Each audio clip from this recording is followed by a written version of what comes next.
शुक्लांबरधरं विष्णुं शशिवर्णं चतुर्भुजं प्रसन्नवदनं ध्यायेत् सर्वविघ्नोपशान्तये। व्यासं वसिष्ठनप्तारं शक्तै पौत्रमकल्मषं पराशरात्मजं वन्दे शुकतातं तपोनिधिं। व्यासाय विष्णुरूपाय व्यासरूपाय विष्णवे नमो वै ब्रह्मनिधये वासिष्ठाय नमो नमः। अविकाराय शुद्धाय नित्याय परमात्मने सदैकरूपरूपाय विष्णवे सर्वजिष्णवे। यस्य स्मरणमात्रेण जन्म संसारबन्धनात् विमुच्यते नमस्तस्मै विष्णवे प्रभविष्णवे। ॐ नमो विष्णवे प्रभविष्णवे। श्रीवैशम्पायन उवाच श्रुत्वा धर्मानशेषेण पावनानि च सर्वशः युधिष्ठिरः शान्तनवं पुनरेवाभ्यभाषत।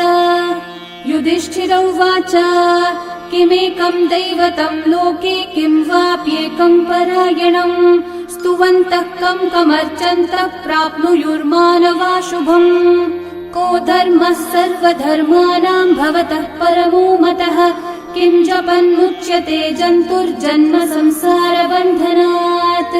श्रीभीष्म उवाच जगत्प्रभुं देवदेवम् अनन्तं पुरुषोत्तमं स्तुवन्नाम सहस्रेण पुरुषस्तततोत्थितः तमेव चार्चयन् नित्यं भक्त्या पुरुषम् अव्ययम् ध्यायन् स्तुवन्नमस्यं च यजमानस्तमेव च।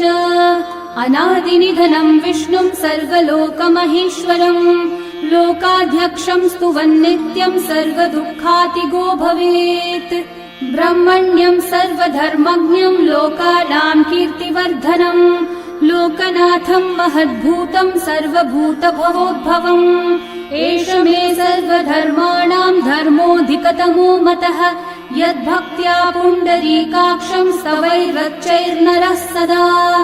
परमं यो महत्तेजः परमं यो महत्तपः परमं यो महद्ब्रह्म परमं यः परायणम्। पवित्राणां पवित्रं यो मङ्गलानां च मङ्गलम् देवतं देवतानां च भूतानां यो व्ययः पिता यतः सर्वाणि भूतानि भवन्त्यादियुगागमे यस्मिंश्च प्रलयं यान्ति पुनरेव युगक्षये तस्य लोकप्रधानस्य जगन्नाथस्य भूपते विष्णोर्नाम सहस्रं मे शृणु पापभयापहम्। यानि नामानि गौणानि विख्यातानि महात्मनः ऋषिभिः परिगीतानि तानि वक्ष्यामि भूतये। ऋषिर्नाम्नां सहस्रस्य वेदव्यासो महामुनिः छन्दोऽनुष्ठुप् तथा देवो भगवान् देवकीसुतः अमृतांशोद्भवो बीजं शक्तिर्देवकी नन्दनः त्रिसामा हृदयं तस्य शान्त्यर्थे विनियुज्यते। विष्णुं जिष्णुं महाविष्णुं प्रभविष्णुं महेश्वरम् अनेकरूपदैत्यान्तं नमामि पुरुषोत्तमम्।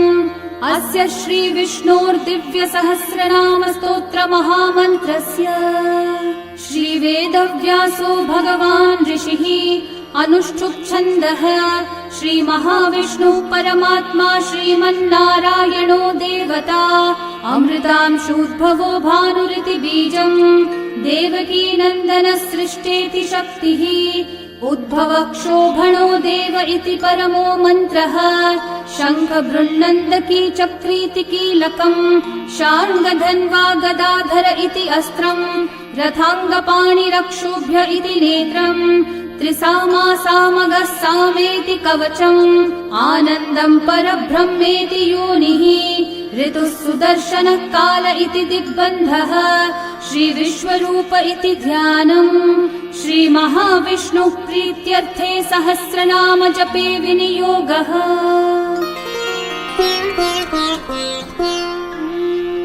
ध्यानम् क्षीरोधन्वत्प्रदेशे शुचिमणिविलसत्सैकते मौक्तिकानाम् माला क्लृप्तासनस्थस्फटिकमणिनिभैर्मौक्तिकैर्मण्डिताङ्गः शुभ्रैरभ्रैरतभ्रैरुपरि विरचितैर्मुक्तपीयूषवर्षैः आनन्देन पुनीयादरिनलिनगदा शङ्खपाणिर्मुकुन्दः भुःपादौ यस्य नाभिर्वियदसुरनिलश्चन्द्रसूर्यौ च नेत्रे कर्णावाशाः शिरौ द्योर्मुखमपि दहनो यस्य वास्तेयमब्धिः अन्तस्थं यस्य विश्वं सुरनरखगो भोगि गन्धर्वदैत्यैः चित्रं रम्यते त्रिभुवन विपुषं विष्णुमीशं नमामि।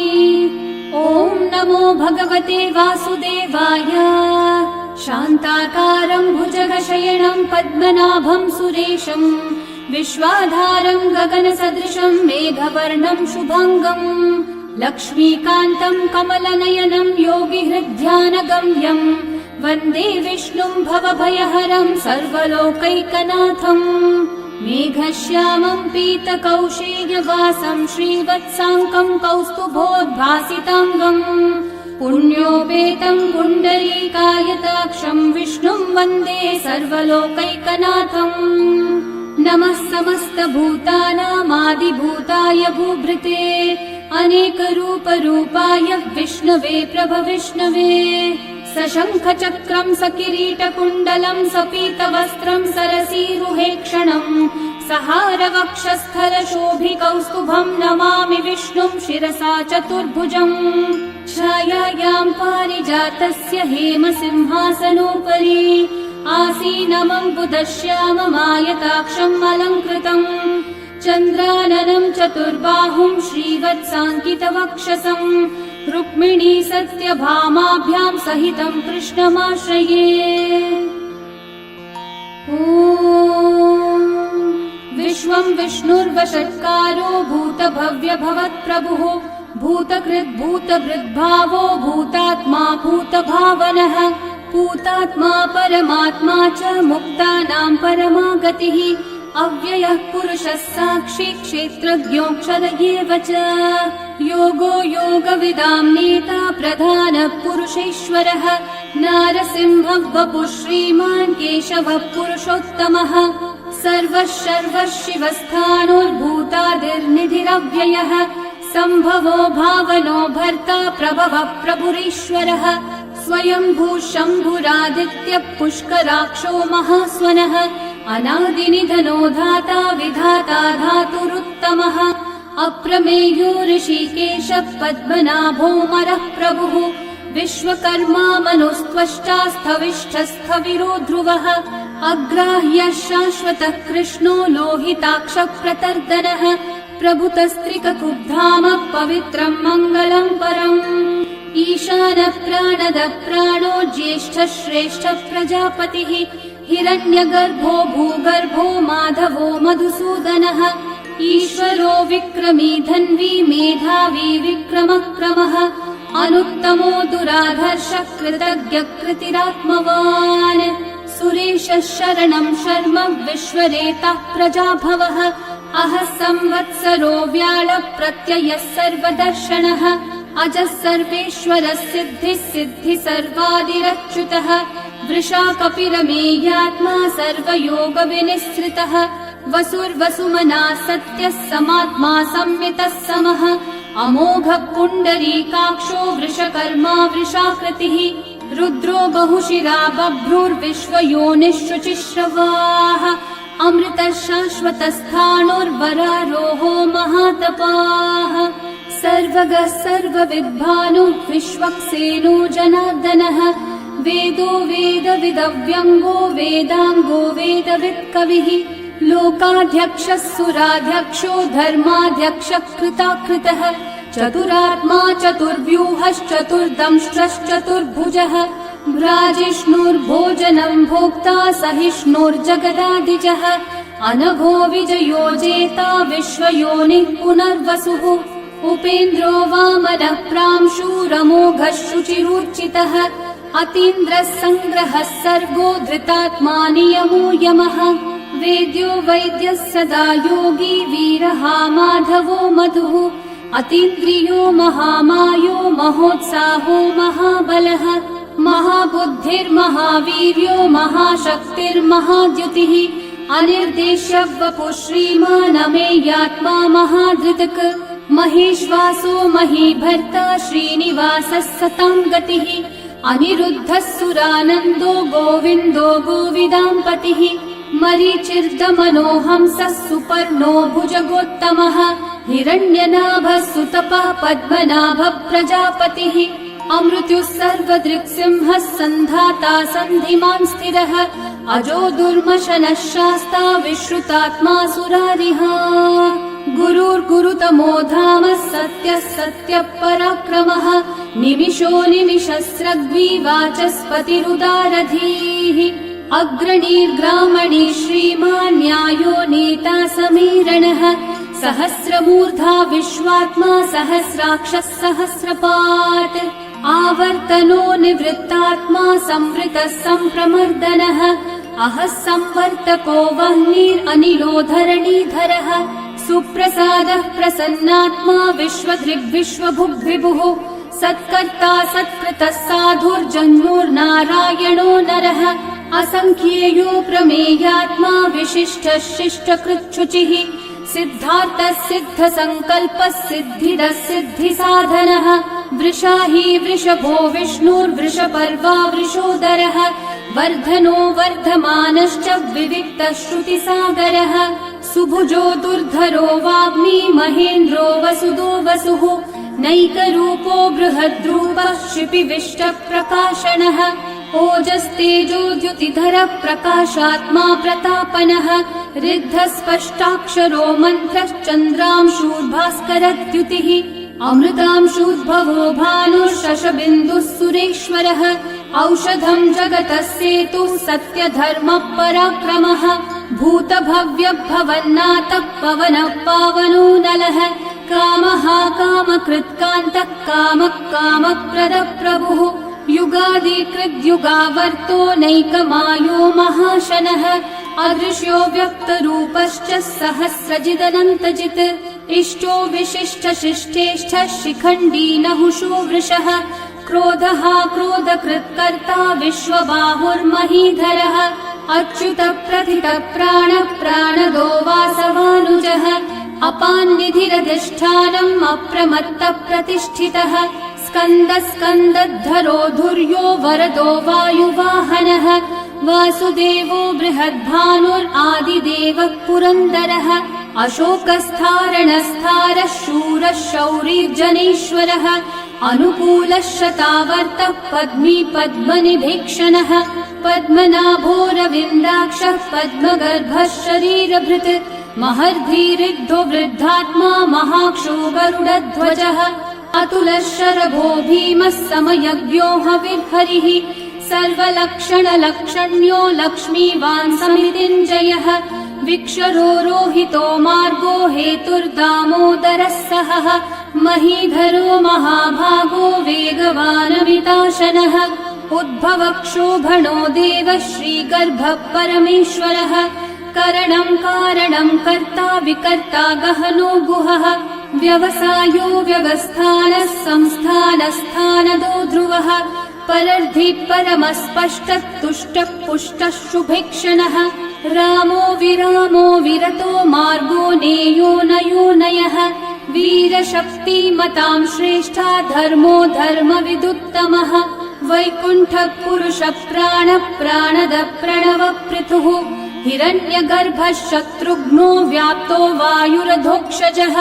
ऋतुः सुदर्शनः कालः परमेष्ठी परिग्रहः उग्रः संवत्सरो दक्षो विश्रामो विश्वदक्षिणः विस्तारस्थावरस्थाणुः प्रमाणं बीजमव्ययम् अर्थोऽनर्थो महाकोशो महाभोगो महाधनः अनिर्विण्णस्थविष्ठो भूर्धर्मयूपो महामखः नक्षत्रनेमिर्नक्षत्री क्षामः समीहनः यज्ञयुज्यो महेज्यश्च क्रतुः सत्रं सतां गतिः सर्वदर्शी विमुक्तात्मा सर्वज्ञो ज्ञानमुत्तमम् सुहृतः सुमुखः सूक्ष्मः सुघोषः सुखदः सुहृत् मनोहरो जितक्रोधो वीरबाहुर्विदारणः स्वापनः स्ववशो व्यापी नैकात्मा नैककर्मकृत् वत्सरो वत्सलो वत्सी रत्नगर्भो धनीश्वरः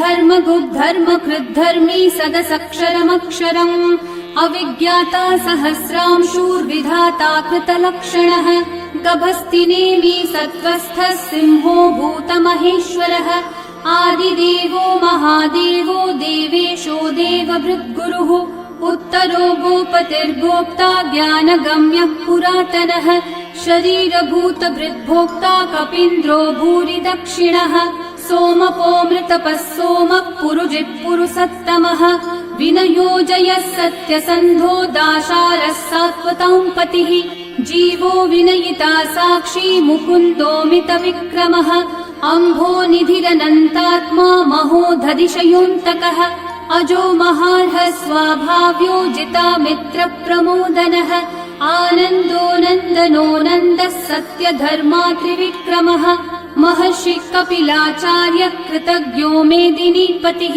त्रिपदस्त्रिदशाध्यक्षो महाशृङ्गकृतान्तकृत् महावराहो गोविन्दः सुषेणः कनकाङ्गदी गुह्यो गभीरो गहनो गुप्तश्चक्रगदाधरः वेधास्वाङ्गोजितः कृष्णो दृढसङ्कर्षणोच्युतः वरुणो वारुणो वृक्षः पुष्कराक्षो महामनाः भगवान् भगहानन्दी वनमाली हलायुधः आदित्यो ज्योतिरादित्यः सहिष्णुर्गतिसत्तमः सुधन्वाखण्ड परशुर्दारुणो द्रविणप्रदः दिवस्पृक् सर्वदृग्व्यासो वाचस्पतिरयो निजः त्रिसामासामगः सामन्निर्वाणम् भेषजम्भिषक् सन्न्यासकृच्छमः शान्तो निष्ठा शान्तिपरायणम् शुभाङ्गः शान्तिदः सृष्टा कुमुदः कुवलेशयः गोहितो गोपतिर्गोप्ता वृषभाक्षो वृषप्रियः अनिवर्ती निवृत्तात्मा संक्षेप्ताक्षेमकृच्छिवः श्रीवत्सवक्षा श्रीवास श्रीपति श्रीमतांवरः श्रीधः श्रीश श्रीनिवास श्रीनिधि श्रीविभावनः श्रीधर श्रीकर श्रेयः श्रीमान् लोकत्रयाश्रयः स्वक्षस्वङ्गः शतानन्दो नन्दिर्ज्योतिर्गणेश्वरः विजितात्मा विधेयात्मा सत्कीर्तिश्चिन्न संशयः उदीर्णः सर्वतश्चक्षुरनीशः शाश्वतः स्थिरः भूषयो भूषणो भूतिर्विशोकः शोकनाशनः अर्चिष्मान् अर्चितः कुम्भो विशुद्धात्मा विशोधनः अनिरुद्धो प्रतिरथः प्रद्युम्नोमितविक्रमः कालनेमी निहावीरः शौरी शूरजनेश्वरः त्रिलोकात्मा त्रिलोकेशः केशवः केशिहा हरिः कामदेवः कामपालः कामी कान्तः कृतागमः अनिर्देश्य वपुर्विष्णु वीरोऽनन्तो धनञ्जयः ब्रह्मण्यो ब्रह्मकृद् ब्रह्मा ब्रह्म ब्रह्म विवर्धनः ब्रह्मविद् ब्राह्मणो ब्रह्मी ब्रह्मज्ञो ब्राह्मणप्रियः महाकर्मो महाकर्मा महातेजा महोरगः महाक्रतुर्महायज्वा महायज्ञो महाहविः स्तव्यस्तव प्रियस्तोत्रम् स्तुतिस्तोतारणप्रियः पूर्णः पूरयिता पुण्यः पुण्यकीर्तिरणामयः मनोजवस्तीर्थकरो वसुरेता वसुप्रदः वसुप्रदो वासुदेवो वसुर्वसुमनाहविः सद्गति सत्कृति सत्ता सद्भूति सत्परायणः शूरसेनो यदुश्रेष्ठः सन्निवासः सुयामुनः भूता वासो वासुदेवः सर्वासु निलयो नलः दर्पः दर्पदो दृप्तो दुर्धरोऽथा पराजितः विश्वमूर्तिर्महामूर्तिर्दीप्तमूर्तिरमूर्तिमान् अनेकमूर्तिरव्यक्तः शतमूर्तिः एकोनैकः स वक्कः किं यतत्पदमनुत्तमम् लोकबन्धुर्लोकनाथो माधवो भक्तवत्सलः सुवर्णवर्णो हेमाङ्गो वराङ्गश्चन्दनाङ्गदे वीरः विषमः शून्यो घृताशीरशलश्चलः अमानी मानदो मान्यो लोकस्वामी त्रिलोकधृक् सुमेधामेधजो धन्यः सत्यमेधाधराधरः तेजो वृषो द्युतिधरः सर्वशस्त्रभृताम्बरः प्रग्रहो निग्रहो व्यग्रो नैकः शृङ्गो गदाग्रजः चतुर्मूर्तिश्चतुर्बाहुश्चतुर्व्यूहश्चतुर्गतिः चतुरात्मा चतुर्भावश्चतुर्वेदविदेकपात् समावर्तो निर्वृत्तात्मा दुर्जयो दुरतिक्रमः दुर्लभो दुर्गमो दुर्गो दुरावासो दुरारिहा शुभाङ्गो लोकसारङ्गः सुतन्तुस्तन्तुवर्धनः इन्द्रकर्मा महाकर्मा कृतकर्मा कृतागमः उद्भवः सुन्दर सुन्दो रत्ननाभः सुलोचनः अर्को वाजः सनः शृङ्गी जयन्तः सर्वविजयी सुवर्णबिन्दु रक्षोभ्यः सर्ववागीश्वरेश्वरः महाहृदो महाकर्तो महाभूतो महानिधिः कुमुदः कुन्दरः कुन्दः पर्जन्यः पावनो निलः अमृताशोऽमृतवपुः सर्वज्ञः सर्वतोमुखः सुलभः सुव्रतः सिद्धः शत्रुजिच्छत्रुतापनः न्यग्रोधोदम्बरोऽश्वत्थः चाणूर्रान्ध्रनिषूदनः सहस्रार्ची सप्तजिह्वा सप्तैधा सप्तवाहनः अमूर्तिरनघोचिन्त्यो भयकृद्भयनाशनः अनुर्बृहत्कृशस्थूलो गुणवृन्निर्गुणो महान् अधृतस्वधृतस्वास्य प्राग्वंशो वंशवर्धनः भारभृत्कथितो योगी योगीशः सर्वकामदः आश्रमः श्रमणः श्रामः सुपर्णो वायुवाहनः धनुर्धरो धनुर्वेदो दण्डो दमयिता दमः अपराजितः सर्वसहो नियन्ता नियमो यमः सत्त्ववान् सात्विकः सत्यः सत्यधर्मपरायणः अभिप्राय प्रियार्होर्हः प्रियकृत्कृतिवर्धनः विहाय स गतिर्ज्योतिः सुरचिर्हुतभुक् विभुः रविर्विरोचनः सूर्यः सविता रविलोचनः अनन्तो हुतभुग्भोक्ता सुखदो नैकजोऽग्रजः अनिर्विण्णः सदा मर्षि लोकाधिष्ठानमद्भुतः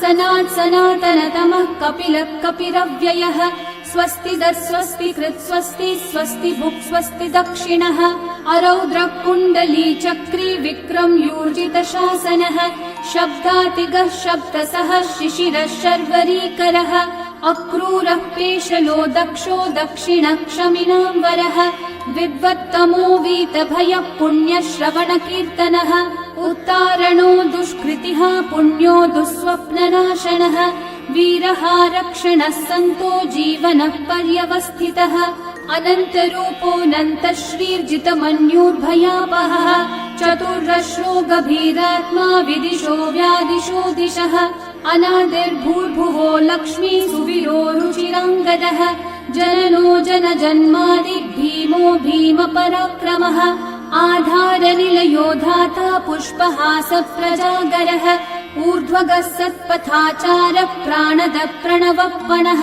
प्रमाणम् प्राणनिलयम् प्राणभृत् प्राणजीवनः तत्त्वम् तत्त्वविदेकात्मा जन्म मृत्युजरातिगः भूर्भुवः स्वस्तरुस्तारः सविता प्रपितामहः यज्ञो यज्ञपतिर्यज्वा यज्ञाङ्गो यज्ञवाहनः यज्ञभृद्यज्ञकृद्यज्ञी यज्ञभुग्यज्ञसाधनः यज्ञातकृद्यज्ञगुह्यामन्नमन्नादयेव च आत्मयोनिः स्वयं जातो वैखानः सामगायनः देवकीनन्दनः सृष्टा शितीशः पापनाशनः शङ्खबृन्नन्दकी चक्री शार्ङ्गधन्वा गदाधरः रथाङ्गपाणिरक्षोभ्यः सर्वप्रहरणायुधः सर्वप्रहरणायुध ॐ नम इति वनमाली गदी शार्ङ्गी शङ्खी चक्री च नन्दकी श्रीमान्नारायणो विष्णुर्वासुदेवोऽभिरक्षतु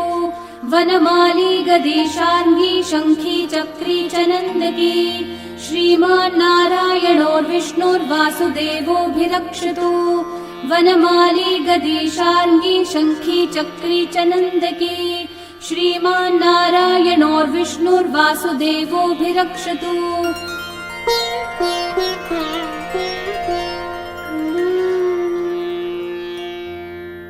इतीदं कीर्तनीयस्य केशवस्य महात्मनः नाम्नां सहस्रं दिव्यानाम् अशेषेण प्रकीर्तितम्। य इदं शृणुयान् नित्यं यश्चापि परिकीर्तयेत् नाशुभं प्राप्नुयात् किञ्चित् सोमुत्रेह च मानवः। वेदान्तगो ब्राह्मणः स्यात् क्षत्रियो विजयी भवेत् वैश्यो धनसमृद्धः स्यात् शूद्रः सुखमवाप्नुयात् धर्मार्थी प्राप्नुयात् धर्मम् अर्थार्थी चार्थमाप्नुयात् कामानवाप्नुयात् कामी प्रजार्थी चाप्नुयात् प्रजाम्। भक्तिमान् यः सदोत्थाय शुचिस्तद्गतमानसः सहस्रं वासुदेवस्य नाम्नामेतत् प्रकीर्तयेत्। यशः प्राप्नोति विपुलं याति प्राधान्यमेव च अचलां श्रियमाप्नोति श्रेय प्राप्नोत्यनुत्तमम्। न भयं क्वचिदाप्नोति वीर्यं तेजश्च विन्दति भवत्यरोगो द्युतिमान् बलरूपगुणान्वितः। रोगार्तो मुच्यते रोगात् बद्धो मुच्येत बन्धनात् भयान् मुच्येत भीतस्थो मुच्येतापन्न आपदः। दुर्गान्यतितरत्याशु पुरुषः पुरुषोत्तमम् स्तुवन्नाम सहस्रेण नित्यं भक्ति समन्वितः। वासुदेवाश्रयो मर्त्यो वासुदेवपरायणः सर्वपाप विशुद्धात्मा याति ब्रह्म सनातनम्। न वासुदेव भक्तानामशुभं विद्यते क्वचित् जन्म मृत्यु जरा व्याधि भयं नैवोपजायते।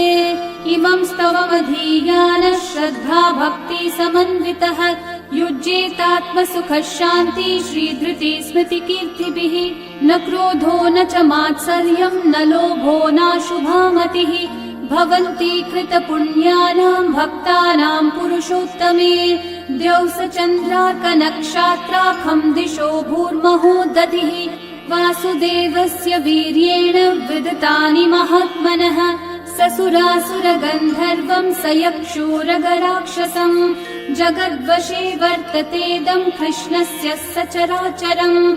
इन्द्रियाणि मनोबुद्धिः सत्त्वं तेजो बलं द्युतिः वासुदेवात्मकन्याहुः क्षेत्रं क्षेत्रज्ञ एव च।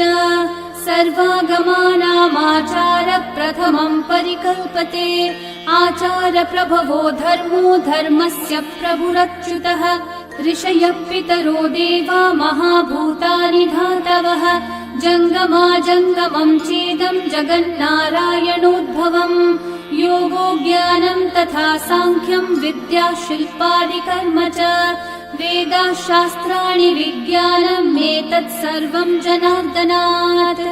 एको विष्णुर्महद्भूतं पृथक् भूतान्यनेकशः त्रिलोकान् व्याप्य भूतात्मा भुङ्क्ते विश्वभुगव्ययः। इमं स्तवं भगवतो विष्णोर्व्यासेन कीर्तितम् पठेद्य इच्छेत् पुरुषः श्रेयः प्राप्तुं सुखानि च।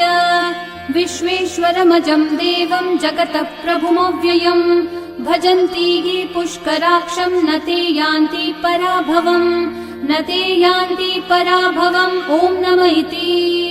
अर्जुनोवाच पद्मपत्र विशालाक्ष पद्मनाभः सुरोत्तम भक्तानामनुरक्तानां त्राता भव जनार्दन। श्रीभगवानुवाच यो मां नाम सहस्रेण स्तोतुमिच्छति पाण्डव सोऽहमेकेन श्लोकेन स्तुत एव न संशयः स्तुत एव न संशय। ॐ नमः इति। व्यास उवाच वासनाद् वासुदेवस्य वासितं भुवनत्रयम् सर्वभूतनिवासोऽसि वासुदेव नमोऽस्तु ते। श्रीवासुदेव नमोऽस्तु त। ॐ नमः इति। पार्वत्योवाच केनोपायेन लघुना विष्णोर्नाम सहस्रकम् पठ्यते पण्डितेर्नित्यं श्रोतुमिच्छाम्यहं प्रभो। ईश्वरोवाच श्रीराम राम रामेति रमे रामे मनोरमे सहस्रनाम तत्तुल्यं राम नाम वरानने। श्रीराम राम रामेति रमे रामे मनोरमे सहस्रनाम तत्तुल्यं राम नाम वरानने। श्रीराम राम रामेति रमे रामे मनोरमे सहस्रनाम तत्तुल्यं रामनाम वरानने श्रीरामनाम वरानन ॐ नम इति ब्रह्म उवाच नमोऽस्त्वनन्ताय सहस्रमूर्तये सहस्रपादाक्षि शिरोरुबाहवे सहस्रनाम्ने पुरुषाय शाश्वते सहस्रकोटियुगधारिणे नमः सहस्रकोटियुगधारिण ॐ नम इति सञ्जय उवाच यत्र योगेश्वर कृष्णो यत्र पार्थो धनुर्धरः तत्र श्रीर्विजयो भूतिर्ध्रुवा नीतिर्मतिर्मम श्रीभगवानुवाच अनन्याश्चिन्तयन्तो मा ये जनाः पर्युपासते तेषां नित्याभियुक्तानां योगक्षेमं वहाम्यहम् परित्राणाय साधूनां विनाशाय च दुष्कृतां धर्म संस्थापनार्थाय सम्भवामि युगे युगे आर्ता विषण्णा शिथिलाश्च भीता घोरेषु च व्याधिषु वर्तमानाः संकीर्त्य नारायण शब्दमात्रं विमुक्तदुःखा सुखिनो भवन्तु कायेन वाचा मनसैन्द्रियैर्वा बुद्ध्यात्मना वा प्रकृते स्वभावात् करोमि यद्यत् सकलं परस्मै नारायणायेति समर्पयामि। श्री विष्णु सहस्रनाम स्तोत्रम् सम्पूर्णम्।